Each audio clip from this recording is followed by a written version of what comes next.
And now, as we are inching closer towards the end of the event, our next segment is a very, very special segment for which we have someone who's actually flown down all the way from US to come and address the crowd here. I would like to call upon stage Mr. Neeraj Sahai, who's the President International for Dun & Bradstreet, to give a keynote address. Mr. Neeraj Sahai has decades of leadership experience in the global financial services industry with a track record of substantially improving business performance. He has successfully driven growth and change throughout his career, most recently as president of Standard & Poor's Ratings, where he initiated the transformation of the business and improved margins by 25% in 1 year. Earlier, Mr. Sahai was associated with Citigroup as a business head of the Securities and Fund Services, and under his able leadership, the company's revenues and margins grew manyfold. He has also served as the CFO of Global Transaction Services, as well as Audit and Risk Review Head of Capital Markets and Banking in previous roles with Citigroup. He has also served on the boards of various international financial and ratings agencies. Neeraj, over to you. Thank you. Good afternoon, everybody. It's an honor to address all of you and a distinguished panel of experts you've seen, and I hope you had learned, got some more insights, were able to ask the relevant questions.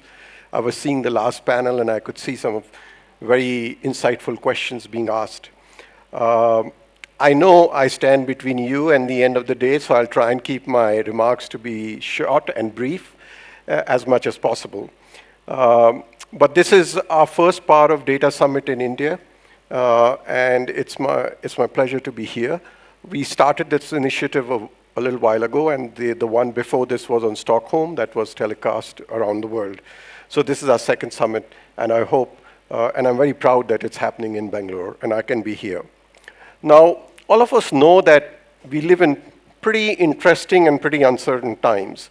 None of us, even someone of my age, hasn't seen so much change and so many flows of trends at the same time, whether it's the political situation, whether it's the macroeconomic situation, whether it's the COVID. All these changes coming together at the same time are causing tremendous amounts of business disruption.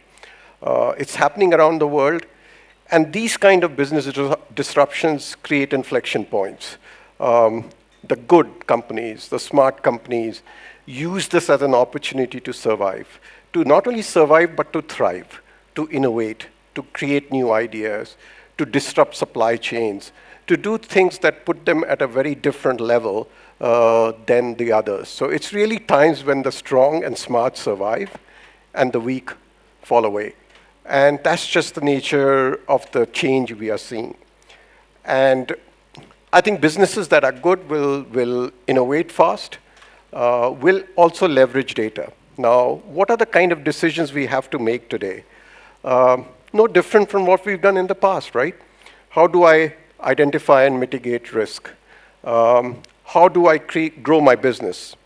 How can I ensure that I remain compliant with whatever regulations are coming in? You just heard a question about data privacy, for example. And what are the implications, and which is a more emerging and a strong theme around the world, what are the implications for sustainability and ESG?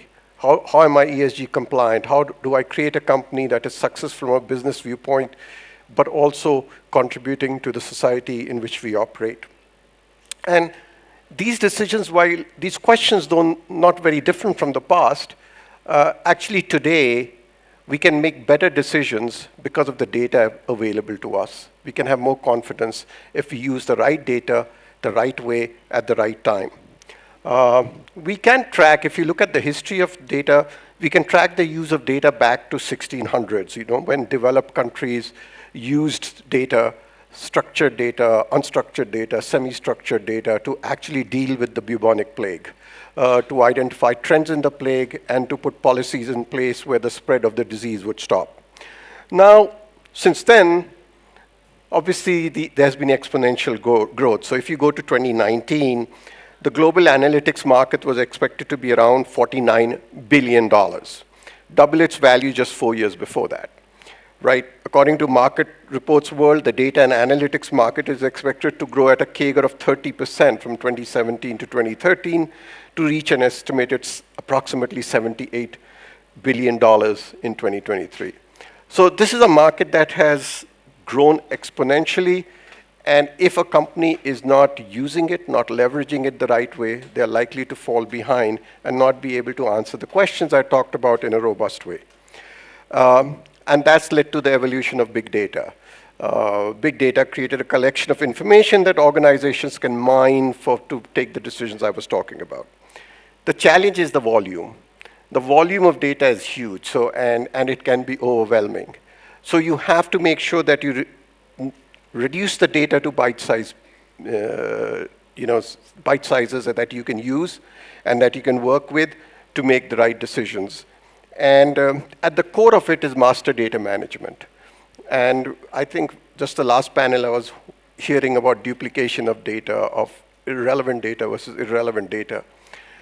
So master data management is the key. If you don't get your master data management right, you're going to spend too much money as a company.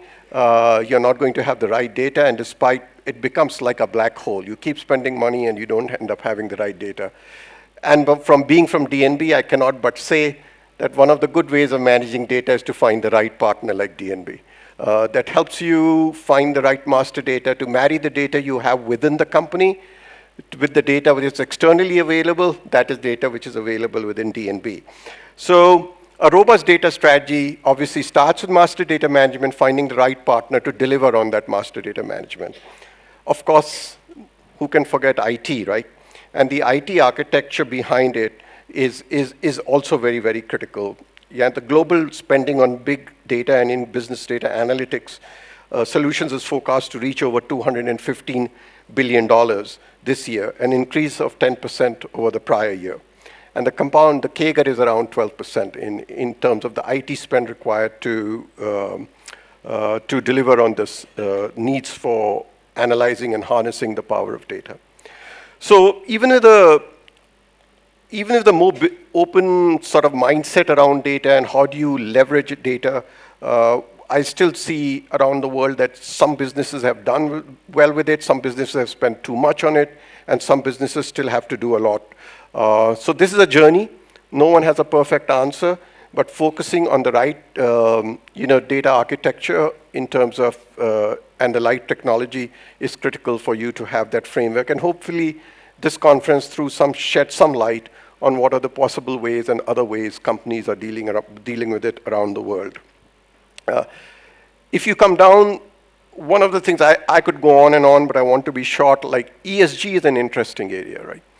ESG has become a big and important issue, and for companies to enter the global supply chains, to make sure they find customers, they can do business with the right entities, being compliant with ESG is going to be very, very critical. The challenge with the ESG is there's no perfect definition of ESG, there's no perfect data available for ESG, and it's easier for larger companies to spend large amounts of money to deal with this issue or tackle this opportunity depending on which side of the fence you sit on. But for smaller and medium companies, and who have to be ESG compliant, there's no escaping this, that to do business around the world, you are required to be and will be required to be increasingly ESG compliant. So again, here, how can you find the right partner? And again, since DNB pays my salary, I have to talk a little about what Dun & Bradstreet does in this. We play a critical role. DNB has launched this ESG intelligence, which is tailored to help you comply with ESG, manage risk in your supply chain resiliency. So we can help you incorporate ESG into your due diligence process, identify and map ESG into your supply chain, measure and report on ESG, and actively monitor ESG risk and engage suppliers. So we have tools, we have data, we have capabilities that organizations can leverage to deliver on the need for ESG compliance. I've talked a lot about succeeding in business, of making right business decisions, of complying with new needs like ESG, which are coming up. But don't forget that the millennials are I'm a digital immigrant, but most millennials, all millennials have been born in a data-rich environment. To attract and retain that kind of talent, if one doesn't have the right data architecture, doesn't have the right information technology supporting it, you're unlikely to attract and retain the talent and give them an exciting environment to work with. So data is critical from a business point of view, as we talked about, but data is also critical for keeping, hiring, retaining the best talent, because at the end of the day, people make businesses, and if you don't have the best, you're unlikely to get the best results. So with that, I'd like to conclude. I would like to thank all of you for being here, for patiently being here. I hope you found all the sessions useful. There's no avoiding it. As people keep saying, data is the new oil. And if you use the oil well, you're going to succeed. And we as DNB are here to help you find the right decisions, to find your way to be a source of information, to be a source of data. And so I would once again like to thank you for being here. And hopefully our organizations can work together to help you succeed in your business endeavors. So thank you once again, and all the best to all of you. Thank you so much, Neeraj, for such a wonderful session. Now, we are finally at the end of our event for the day. And to give you all the closing address, I would like to call on stage Vipul Oberoi, Director of Marketing, CSR, and Learning Solutions for Dun & Bradstreet, India.